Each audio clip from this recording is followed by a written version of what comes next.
I love the acting. She's really, what? Have you heard something? Even Steven Spielberg's kind of like, okay, what? Now, definitely people laughed at it. It got some laughs. Hollywood was, my experience would obviously differ from a lot of other people's, but I found it to be a struggle. It's difficult, but it's difficult moving to any city. I didn't have a lot of friends or anything like that, so I immediately tried to immerse myself into that improv community in Los Angeles. Hello, everyone. One of the year's most anticipated romance dramas has become the heart of Hollywood's most public feud. Who would have thought? Swirling allegations, leaking film, and hefty lawsuits have consumed the set of It Ends With Us. In the center of it all are Blake Lively, Justin Baldoni, and an unexpected cameo by Candace Owens. There has been an explosion of rumors. Did Blake Lively actually feel uncomfortable on set, or is there a huge conspiracy to ruin Justin Baldoni's reputation? Ryan Reynolds is a beloved actor and Blake's husband. How did he become a vital part of this confrontation? From raw behind the scenes, film that paints an entirely different scenario to court filings that hint at wrongdoing, it seems like every day delivers a new bombshell. Everyone is staying together in this tumultuous fight between Hollywood heavy hitters, public opinion, and personal vendettas. A media circus has evolved out of murmurs amongst production staff and extras. Candace Owens is on one side, pointing out what she thinks is a calculated PR campaign by Lively's staff. On the other side, media reports describe Baldoni as a menace, on site. And somewhere in the center, Ryan Reynolds is poking fun in the public eye while reportedly pulling the strings in secret. It's hard to know who to believe in this complicated web of claims and counterclaims. But one thing is certain, the stakes are exceedingly high. The cases alone are worth hundreds of millions of dollars. Reputations are on the line, and fan reactions are split down the middle. Hold on tight, for this story is just growing more dramatic with each passing day. At first, It Ends With Us seemed like a dream collaboration. Justin Baldoni, recognized for his on-screen charisma and directorial ambitions, worked together with Blake Lively, a Hollywood darling whose performances and social media savvy generate significant attention. Fans eagerly awaited their on-screen chemistry and a love drama that promised to tug at heartstrings. But when construction began, rumors of tension started spilling out. People on set observed that Blake was abnormally agitated during critical parts while Baldoni was working, extra to keep everything running properly. Then came the day Ryan Reynolds swung by the set, converting modest tension into something far more combustible.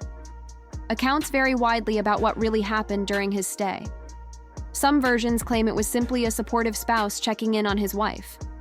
Others believe he arrived with an agenda, reviewing the day's dailies and scrutinizing every minute element of Blake's performance, and maybe Baldoni's directorial selections.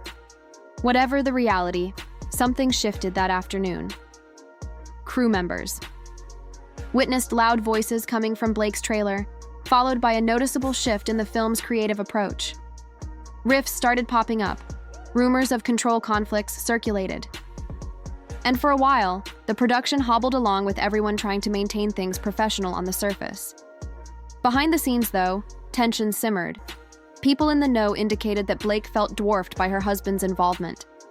Baldoni, who had the director's chair, was reportedly unhappy at having his authority questioned by an outside presence, especially a famous star like Reynolds. Some felt it was no big matter, simply a routine Hollywood disagreement over artistic control.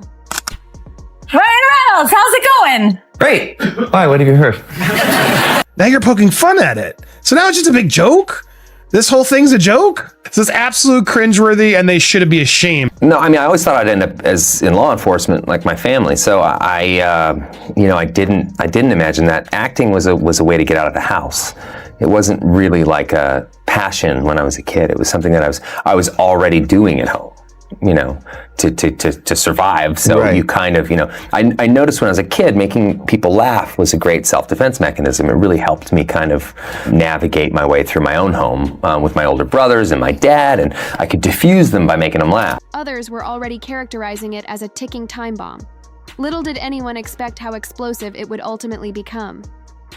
The stage was now prepared for legal actions, media spin, and a torrent of unexpected allies and foes to enter the picture.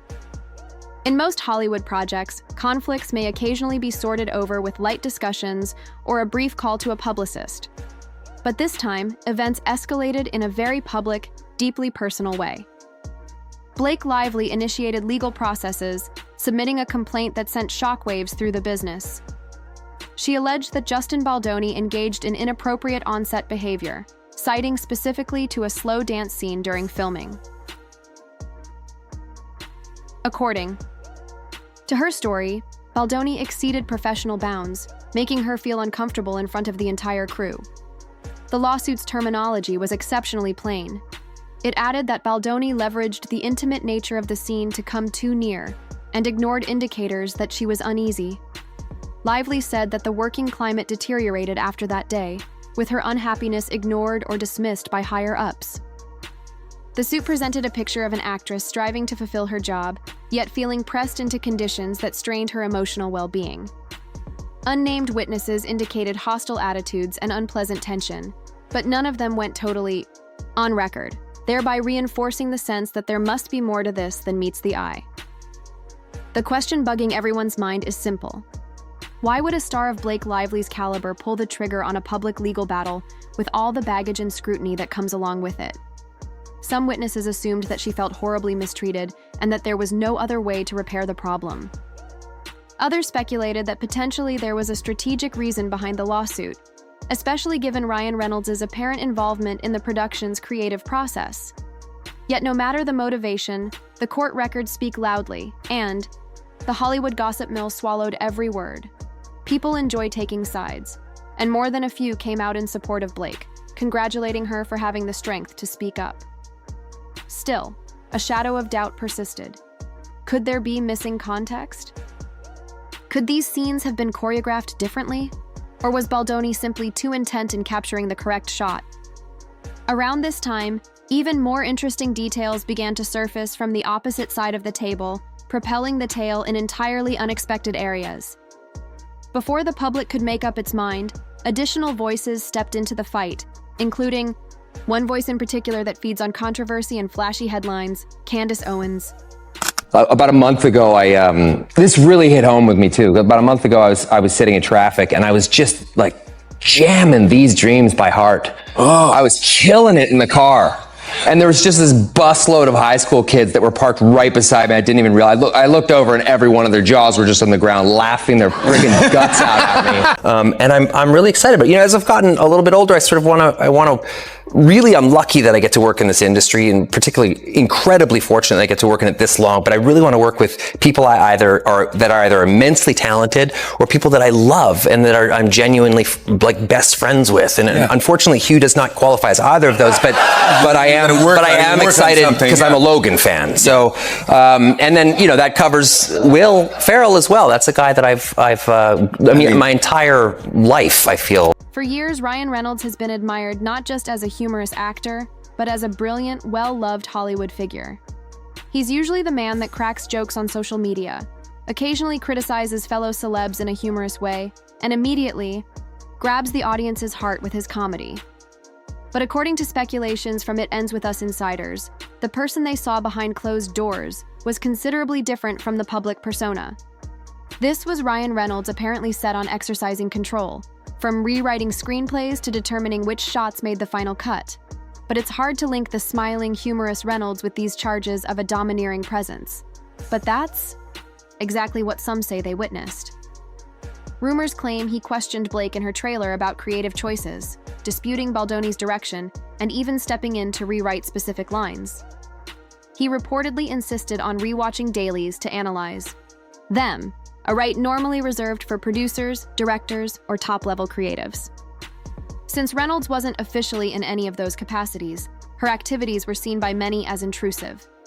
Tensions developed as Baldoni felt overshadowed by the stronger star power in the room. After all, it's impossible to maintain leadership when a big A-lister is openly criticizing your creative decisions.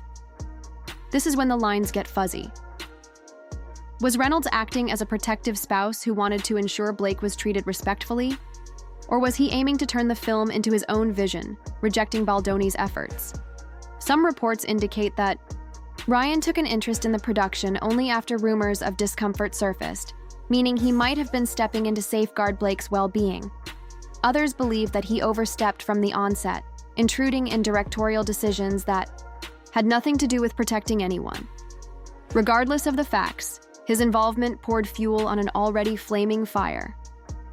The fight between Lively and Baldoni wasn't just a behind-closed-doors disagreement anymore. It became a convoluted battle compounded by the presence of a big Hollywood figure who could potentially influence media and audiences with a single, well-placed statement, or simply a single amusing quip on a popular TV show. And that is where Candace Owens discovered her perfect entry point. Well, it was harder to acquire a drug addiction in Canada.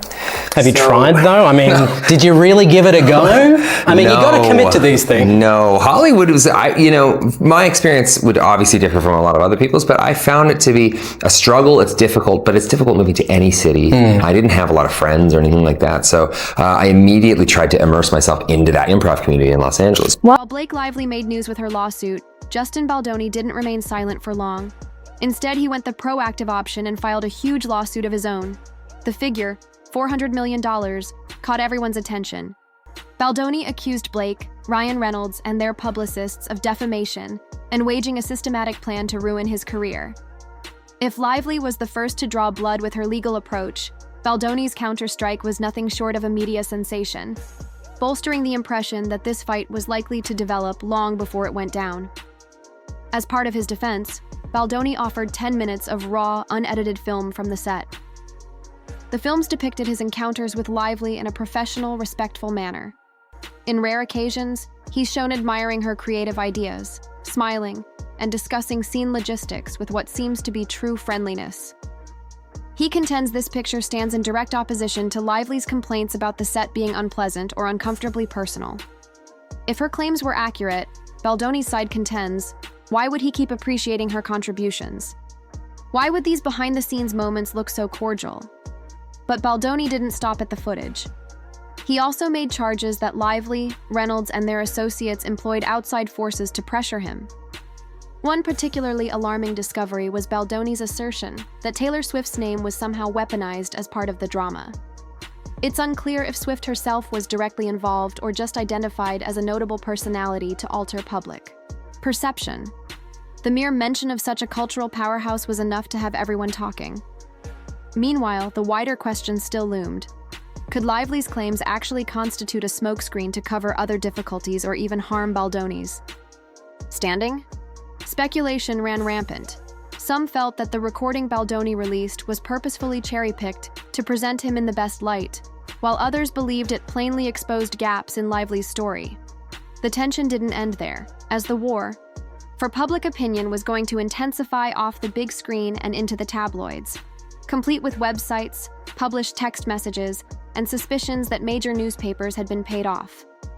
If there was any leftover question that this Hollywood feud was the genuine deal, Baldoni's next move put any worries to rest. After delivering his lawsuit and raw recording Bombshell, Justin Baldoni went a step further. He built a website called thelawsuitinfo.com, a platform committed to releasing private texts, emails, and whatever information he believes will protect his name. According to Baldoni's camp, it's a bid for transparency. They want the audience to see everything, from day-to-day scheduling texts where Lively allegedly permitted intimate moments without protest, to behind-the-scenes letters complimenting Baldoni's directorial picks. If the tape was the appetizer, the website was supposed to be the complete entree, presenting the unfiltered truth of what transpired on that set. Naturally, Lively's team dubbed this effort a publicity fake. They stated that the beautifully designed digital proof wall was only another attempt to persuade fans and the media. They also pointed out that anything placed there was exclusively under Baldoni's jurisdiction and open to cherry-picking or selective alterations. Still, excitement intensified, and traffic to the site soared as people clamored for the inside scoop. Well, that is also accurate and weirdly high praise as well. It was just one of those. It felt like a live-action Pixar movie. It was something that I wanted to do something where nobody was being stabbed in the face. Yes. There was almost no blood at all. I think I got a little paper cut on the movie. That was about it. And something that my kids can watch, but also as a parent, too, you want the parents need to get punched right in the heart as well. Screenshots circulated on social media, creating intense discussions. Did these nuggets genuinely refute Lively's arguments, Or did they merely give a one-sided perspective? Candace Owens, never hesitant about picking a side, backed Baldoni's approach in a series of posts. She applauded the website as a courageous position against media manipulation and dug down on her claim that Lively's PR department, with the apparent cooperation of huge sites, was conducting a smear campaign. Meanwhile, admirers of Lively and Reynolds remarked that if Baldoni were so innocent, he wouldn't need to wage such a massive public campaign. He could simply let the legal system run its course. They cited the freshly updated lawsuit from Lively's attorneys, which promised to discover more cases of alleged wrongdoing. All the meantime, major media began dissecting the involvement of big newspapers like the New York Times.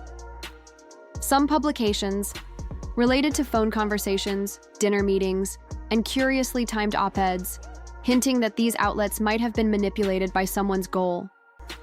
Others dismissed such allegations as a hypothetical conspiracy idea. One thing is obvious: this quarrel has evolved much beyond a normal war of words between two A-listers. It's now a multi-dimensional conflict featuring tabloid leaks, talk show, jokes, social media surges, and cunning legal maneuvering. Setting the groundwork for Ryan Reynolds' next high-profile jab, SNL's 50th anniversary special was a star-studded event, with prominent comedians and top-tier celebrities gracing the stage. So when Ryan Reynolds had his chance to make a joke that many felt was targeted at Justin Baldoni, the internet flew into a frenzy. On the surface, it was merely a throwaway punchline, something about directing romance with two left feet. But viewers and media outlets swiftly grabbed onto it as a veiled criticism at Baldoni's apparent mismanagement of personal moments with Lively. Candace Owens and others went to social media to believe this was no random coincidence. They alleged that Reynolds, fully knowing of the case and the mounting concerns, exploited the SNL platform to affect the court of public opinion. A swarm of think pieces cropped up overnight, analyzing the funny segment word by line. Was it merely a humorous roast characteristic of SNL, or a calculated campaign to paint Baldoni as incompetent and insensitive? Speculation grew when the official SNL Twitter account released the tape with a wink and a nod to the issue. Some considered this as free advertisement for the play, while others deemed it a premeditated blow against Baldoni's dissolving reputation. The timing couldn't have been more suspicious. Lively's lawsuit was heating up, Owens was accusing tabloids of foul play, and Baldoni had just disclosed his website. Now, Reynolds' joke poured additional fuel on the fire, driving the narrative in favor of Blake and against Baldoni in the public eye. Predictably, Baldoni's followers were upset. They slammed Reynolds for trivializing a serious matter that had already expanded into multiple litigation. Owens, in particular, alleged that Reynolds was secretly controlling the entire calamity, pulling the puppet strings while maintaining a cheerful public demeanor. Whether that argument has any weight remains up for debate, but the joke obviously made an impact. My relationship with my father, which was very complicated and difficult. My dad was a very, I come from a middle class, kind of blue-collar home, and my dad was just of that generation where it's just like, he was Clint Eastwood, less is more. Simple grunts is how he communicated. Okay, gotcha. I think people tell themselves stories, and this sort of comes back to your worldview that you just mentioned about. By the next morning, social media was loaded with memes, disputes, and renewed talk over which side felt more legitimate. In many ways, it felt like the entire internet had been waiting for this particular kind of spectacle, a celebrity disagreement that checked every box: star power, drama, claims, and large money at risk. In the span of just a few months, the fabrication of a single romantic drama blossomed into a headline, dominating saga packed with litigation, leaked footage, PR showdowns, and a swirl of high-profile characters. Justin Baldoni alleges he's the subject of a malicious slander, campaign coordinated by Blake Lively, Ryan Reynolds, and their publicists. Lively argues that her concerns of inappropriate behavior are true and ought to be taken carefully. Candace Owens claims to have torn back the curtain on a media manipulation machine. And Ryan Reynolds? He continues to nonchalantly hurl out blows from center stage, leaving followers to doubt exactly how much he's manipulating the strings behind the scenes. What happens next is anyone's guess. Lively's attorneys are developing a revised case, which can contain additional charges or proof. Baldoni's website might release yet another deluge of emails or SMS messages, perhaps questioning all we believe we know. The court fights could continue on for years, or they can result in a pricey bargain that forces both parties to stay silent. Meanwhile, fan communities are split, some believing Lively's depiction of a hellish set, and others backing Baldoni as a mistreated director-turned-producer, who finds himself against Hollywood power elites. Regardless of how this plays out, the It Ends With Us story is a masterclass in modern PR warfare, throwing a focus on how rapidly public narratives can be molded by social media, well-placed leaks, and prominent players who know exactly how to bend the news cycle to their benefit. Girl, we witnessing a true call-out of boundary crossing on set? Or is it a case of career sabotage organized by those who stand to benefit from Baldoni's downfall? One thing is for sure, this tale is far from over. Every new development has the capacity to shift the entire narrative yet again,